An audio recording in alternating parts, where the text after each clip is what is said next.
Welcome to Keeping in Sync with Microsoft 365 for this week, the 28th of March. Starting over in Apps and Services. Immersive Reader is coming to Outlook Desktop and includes all capabilities available in Immersive Reader from Microsoft Word. It allows you to adjust the text of an email to read it in the way that works best for you.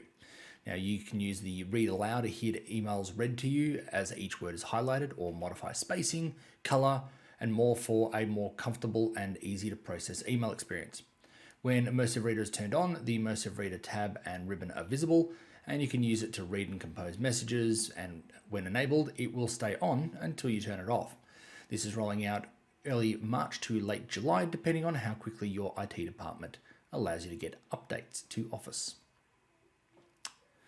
Also in Outlook, the accessibility mail tip in Outlook Desktop will soon appear when you compose an email with potential accessibility issues. The accessibility checker runs automatically when composing an email, and a mail tip provides a convenient nudge to correct accessibility issues before sending that email.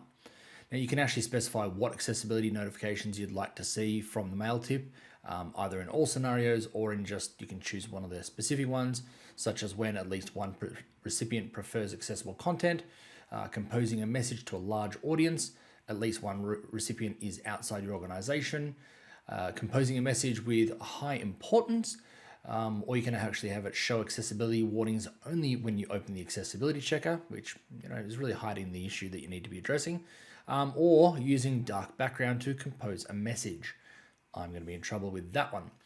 Now this feature will be enabled by default and rolling out between now and late July, again depending on your Office release speed.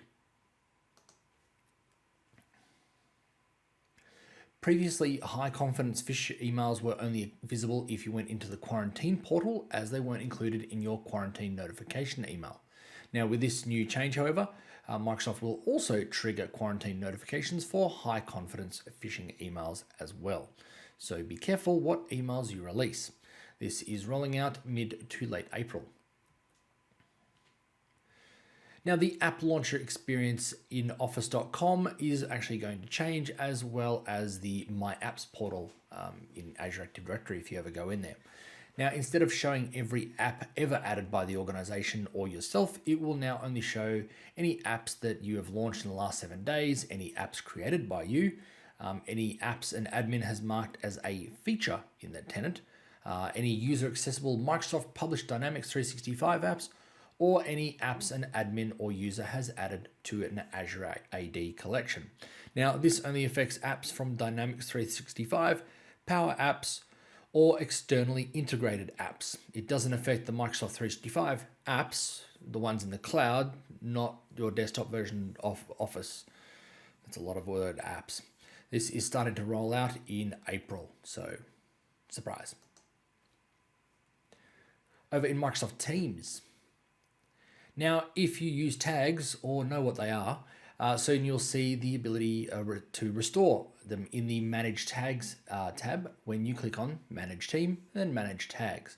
This update will make it so that when tags are deleted, they'll be able to be kept in a deleted section in the Tags tab, and will be restored can be restored for up to 30 days from the date of deletion.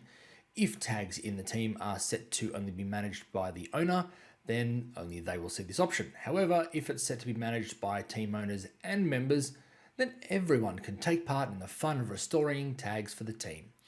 Rolling out April to early June.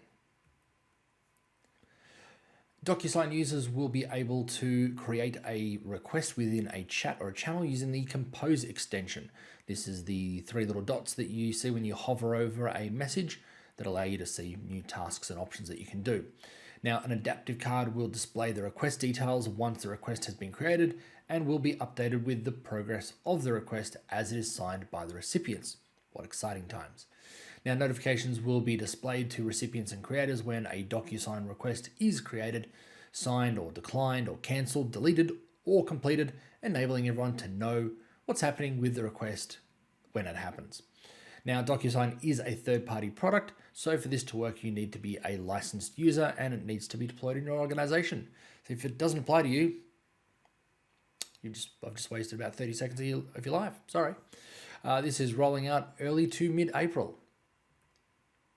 And that's it for keeping in sync with Microsoft 365 this week.